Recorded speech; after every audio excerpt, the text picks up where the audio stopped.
Howdy folks, this is Kimberly Harris with Lickety Stitch Quilts block of the month. This month we are on block number 9, corn and beans. It looks like this. As always, feel free to follow the color chart that they give you. Write your own colors in the column next to it, just following the light, dark, and medium, or however you do. This block goes together pretty quickly. I'm going to try to do this video without hitting the stop buttons so that it doesn't end up in chunks like last month. And we are off.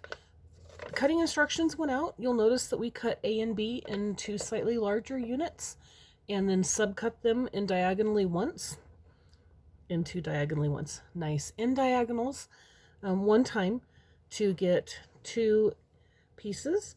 We are going to start by laying those out. Right away making my block, I messed up because I sewed these into half square triangles because I wasn't paying attention. So I ended up with these units and then had to unsew them. So I am going to even something this simple, lay it out, and I'm going to go ahead and sew these two. Sew these two. You can press to either side, it doesn't matter with this particular block. And then sew them together to get our very first hourglass unit. We will come back and trim that down. Okay, so I've got my block sewn. I've got it pressed open. We're going to trim it down. Let's see if I can move that a little bit. We're going to trim this down to 6 1/4. So half of that is 3 1/8. I line my diagonal mark along the diagonal. I've got a 3 1/8 marking on my ruler, so I'm going to make sure that that hits in the point. I'm going to look at it over my glasses because I'm like Granny and I need bifocals pretty bad. And then I'm just going to trim up the side and across the top, 3 1/8 and 3 1/8. That's helpful.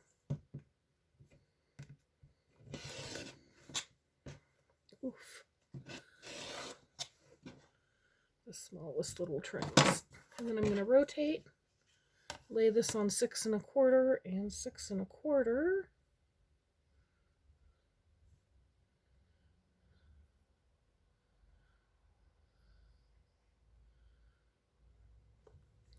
And trim.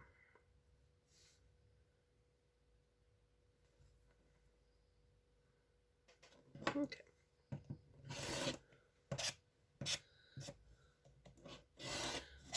So we are going to put that aside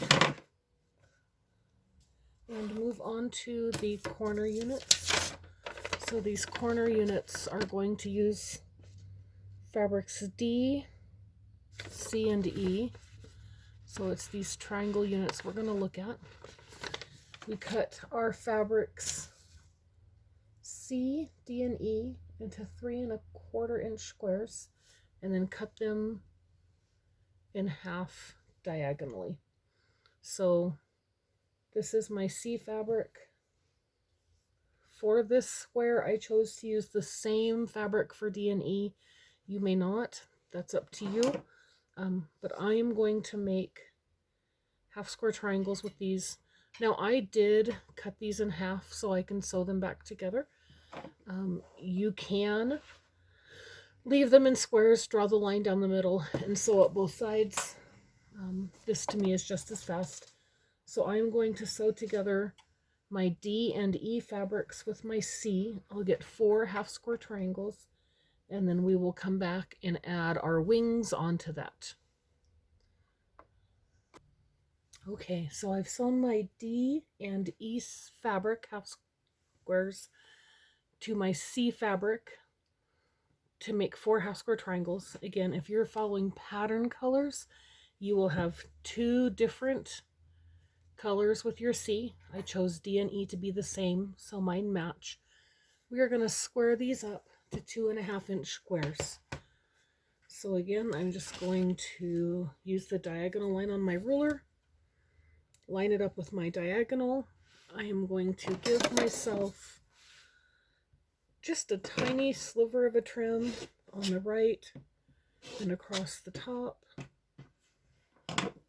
and then flip it, line that now trimmed side up with the 2 1/2 inches, and trim that up and trim that up. I'm going to do this with all four. You can pause if you like and trim those up. We're going to go ahead and add the wings on. So my check here is my D&E fabric. My red is my C. And we're just going to add these little side pieces of C on to the D and E sides of our half square triangles and make these triangle units. We're going to sew one side, press out, sew the other side, press out. We're going to come back and trim. Because these are cut slightly bigger than pattern, it gives us room to trim just a little bit, to have a little bit of wiggle room, and make sure we get everything nice and tight. So I'm going to finish squaring up my half square triangles, add on my wings, and I will come back to trim. You can do the same. Okay, so we have 4 of these. We are going to trim these up because we overcut these pieces a little bit, so we're going to trim just a titch. To do that, we're going to line our diagonal line up along the side of one wing and our 1/4 inch line with the very point on the bottom, and we're going to trim the excess along the bottom.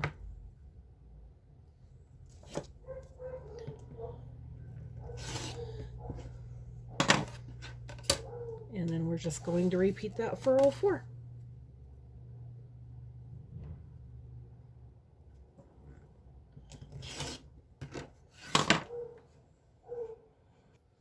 Okay, those are all trimmed, and I'm going to attach them now to my center unit. To do that, I'm just going to give this a light press in half both ways so that I get those center lines.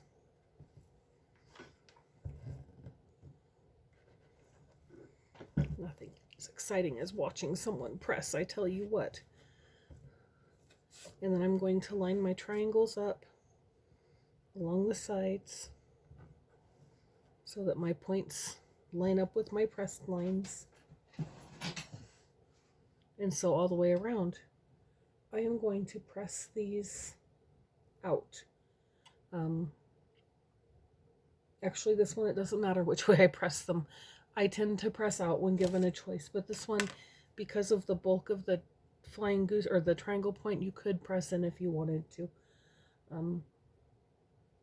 If you are doing D and E 2 different colors like the pattern, you'll want to watch that they're on opposite sides of your block so that you don't have to end up ripping and sewing again. So I'm going to pause, sew those triangles on, and then we're going to come back and do the flying goose units and the half square triangle units for the outside border. Okay, we're going to make our flying goose units. So we're going to do the 4 at a time, no waste, which means we've got our big square and our 4 little squares. I am going to press the diagonal on my little squares so that I can use it to line up.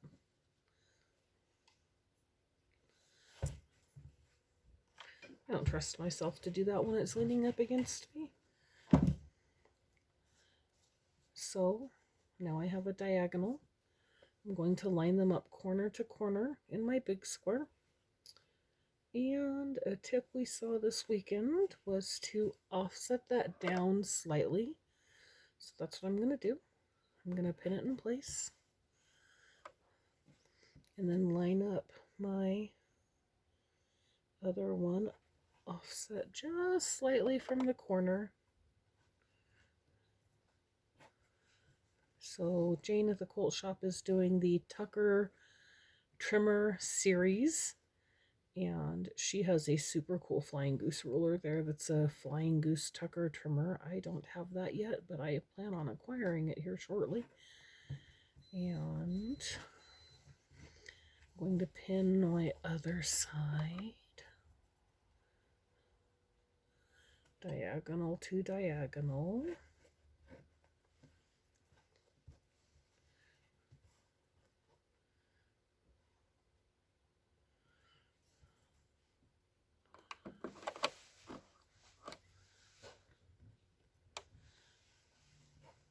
And there, so we've set it just inside the corners. You can see just a scotch of the background color, right sides together if my denim had right side. We're going to sew down each side of that center line, cut them apart, come back and repin. Okay, so we've got our goose heart, and I'm going to set another square pressed in half along the diagonal there, pin it into place. I'm going to do that for both of those goose hearts and sew them down the diagonal. Wrong phrasing. I'm going to sew down both sides of the diagonal 1/4 inch out and then cut it in half and press out for our flying geese. Alrighty, so I've got them all pressed. We're going to trim them to 2.5 by 4.5. I do this because I don't have one of those fancy Tucker trimmer rulers, but I wish I did. But using my regular ruler, I'm going to make the goose point to my left. I'm going to line my diagonal up with the goose leg there. I'm going to, because I want it to finish at 2.5, I'm going to put my 2.25 inch line at the point of my goose and trim up the back side. Flip it around, put that on 2.5. My 1/4 inch line should hit the tip of my goose, and it does. And then I am just going to trim at 2.5. Make it face forward. Put my 2.25 inch line on the point of my goose because these are going to finish at 4.5. Get me all lined up there.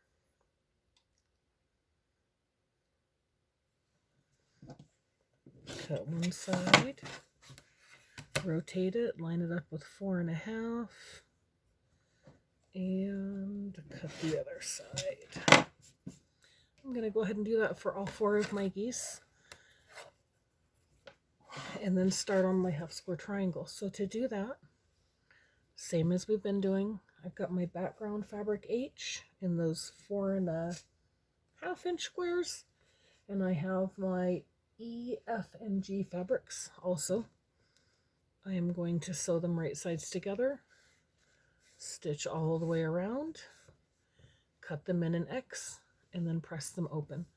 So I'm going to go ahead and finish trimming my geese, stitch these all the way around, and come back to trim those up. Okay, so we sewed all the way around all 4 sides. I feel like the flannel board person at church when we were little. Cut an X through my square to get 4, and then press them open. So now we just need to square them to 2.5 by 2.5, and we are ready to excuse me, put the outside border together. So I'm going to go ahead and square these up same way I did the ones before. Diagonal line, tiny cut, line it up by the 2.5 by 2.5, trim that up. Let's get everything trimmed, pressed open, come back, lay out the block, and assemble the outside. Okay, so, whoops, that did not work out.